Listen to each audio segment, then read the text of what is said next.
Brought to you by Palvi Agrico. पालवी ॲग्रिको, भारताचा पहिला AI तंत्रज्ञानावर आधारित B2B आणि B2C ई-कॉमर्स प्लॅटफॉर्म. शेतीसाठी जे काही लागणार थेट तुमच्या बांधावर पोहोचणार, मोबाईलच्या एका क्लिकवर. भाजपला लोकसभेनंतर एक फॉर्म्युला सापडलाय की तुम्ही लोकसभेनंतर 19 पासून 2014ला त्यांनी एकदाच विकास आणि भ्रष्टाचारावरती निवडणूक लढवली. आता ते भ्रष्टाचारावर बोलत पण नाहीत. विकास तर आता म्हणजे ते म्हणतात फक्त पूल आणि ते रस्ते दाखवतात.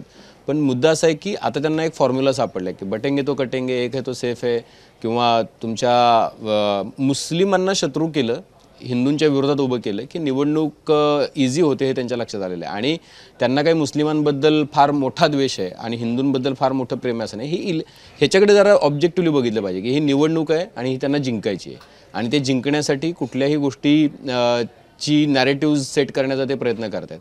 आता हारून खानची भीती दाखवतात. एखादा हारून खान निवडून येईल वर्सोव्यातून हारून खान निवडून आलं तर तो लोकशाही मार्गानेच निवडून आला ना.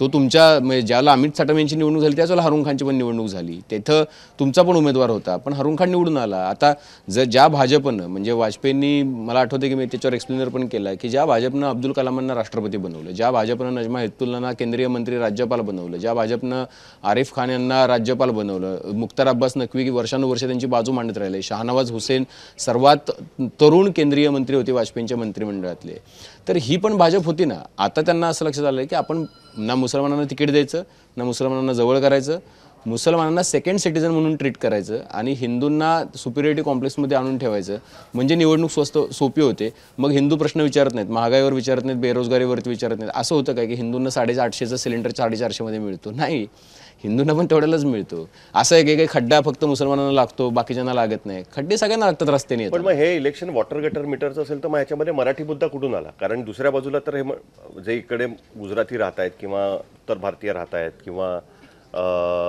दाक्षिणात्य राहत आहेत, ते पण अनेक पिढ्यांपासून राहत आहेत, तर तो मुद्दा उपस्थित केला त्याला काउंटर म्हणून हा मुद्दा दिला जातो. एक्झॅक्टली. पण मुद्दा असा आहे की आता संदीप देशपांडेंचं ट्विट त्या दिवशी मी बघितलं, त्याच्यामध्ये त्यांनी म्हणाले की ठीक आहे तुम्ही मुस्लिम भीती घालू नये करत असाल पण आम्ही दुसऱ्या बाजूला मारवाडी, गुजराती, जैन का उत्तर भारतीय ह्यांना पण महापौर होऊ देणार नाही. हा पण एक काउंटर त्याच्यामध्ये. तो काउंटर का आला त्याचं कारण असं आहे की मुंबईमध्ये वेगवेगळे मुद्दे जे आहेत, आम्ही मराठी बोलणार नाही, ही आपण गुजरातमध्ये जाऊ तर तुम्ही अशा पद्धतीची मुजरी खपवून घ्याल का? किंवा कर्नाटकमध्ये जाऊ तर आम्ही आमच्या सोसायटीमध्ये मांस मच्छी खाऊ देणार नाही.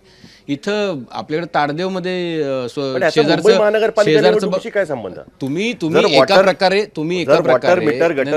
संबंध आहे ना, तुम्ही संबंध आहे ना, कारण तो जो समुदाय आहे त्या समुदायाला बॅकिंग कोण करतंय? भाजप करते. मंगलप्रभात लोढा इथं सगळीकडे कबूतरखाने उघडण्याची भाषा करतात. कबूतरखाने आता त्या दिवशी आपण गांधींना बोलवलं होतं आपण, ललित गांधींना. ते म्हणाले असं कुठे लिहिलं नाहीये की कबुतरांना दाणे घातल्यानंतरच फक्त पुण्य मिळतं. ते म्हणाले की सर्व समुदाय म्हणजे अगदी मानवाच्या भावनांना सुद्धा जपलं पाहिजे. तुम्ही त्यांची अस्मिता कबुतरांवर आणून ठेवली, हे केलं कोणी? नाही, मी तेच म्हणायचा मुद्दा आहे की मुळात मुंबई महानगरपालिकेची निवडणूक ही अस्मितेची निवडणूक आहे का ही वॉटर गटर मीटरची निवडणूक आहे? अस्मितेची पण आहे आणि वॉटर गटर मीटरची पण आहे. वॉटर गटर मीटरचा पॅरामीटर आहे तर तुम्ही वॉटर गटर मीटरवरती निवडणूक लढवा. जर तुम्ही अस्मितेची निवडणूक लढवा त्याला अनेक काउंटर होऊ शकतात. असं आहे की मराठी अस्मितेची का नसावी? मुंबईमध्ये रस्ते नीट झालेत का? जर मुंबईमध्ये जर कोणी येऊन जर तिथं दादागिरी करत असेल, आपण बेंगलोरमध्ये जाऊन मराठी माणसांना उद्या जर ही दादागिरी चालू झाली तर बेंगलोर मधली निवडणूक वॉटर गटर मीटरवरती राहील का? मराठीच्या दादागिरी त्यालाच काउंटर म्हणून हा मुद्दा उपस्थित केला जातो का? कारण तुम्ही असाही आरोप एक लावला जातो ना की तू दुसऱ्या वेळेस तुम्ही संजय निरुपमना खासदार म्हणून पाठवलं. त्यावेळेस का पाठवलं तुम्ही? ज्यावेळेस तुमची सत्ता होती तेव्हा तुम्ही कधी संजय निरुपम, कधी ते प्रतीश नंदी किंवा चंद्रिका केनिया वगैरे, हा पण एक मुद्दा त्याच्यामध्ये होताच ना त्याच्यामध्ये. सो तुम्ही काउंटर कसं करणार? मला अभिजित हाच मुद्दा विचारायचा आहे की या गोष्टीकडे म्हणून मी म्हटलं की बाकिच्यांना पण बोलले पाहिजे. हा एक मुद्दा, मला हाच मुद्दा उपस्थित करायचा की शेवटी मुंबईकरांनी मतदान एकतर मुंबईमध्ये वेगवेगळे हे म्हणजे एका बाजूला आपण बघतोय की ऍपल स्टोअरच्या बाहेर 90,000चा फोन घेण्यासाठी लाईन 2 लाखाचा आहे प्रो मॅक्स. 90,000 सुरू होते रेंज त्याची, ती 2 लाखापर्यंत जाते.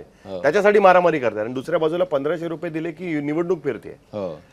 सो मग नक्की दोन्ही पद्धतीच्या गोष्टी आहेत तर नक्की तुम्ही काय कॅटर करणार त्याच्यामध्ये? इंडियाचे मुद्दे वेगळे आहेत आणि भारताचे मुद्दे वेगळे आहेतच ना. इथं दोन मुद्दे आहेत. एक अस्मितेचा पण आहे पण आणि भाजपला मराठी लोक मतदान करत नाहीत का? करतात ना. मग भाजपनं केलं ना, मराठी मतांसाठीच हा मुद्दा आणलेला आहे ना. मला असं वाटतं की मराठी मतं जे आज आहेत भाजपचे मराठी आमदार बघितले तर हिंदुत्वाच्या छत्रीखाली घ्यायचं आहे. अमित साटम आहेत, नंतर पार्ल्याचे आमदार आपले परागळवणी, परागळवणी आहेत, आशिष शेलार आहे, आशिष शेलार आहेत, राम कदम आहे, अजून मिहीर कोटेचे आहेत.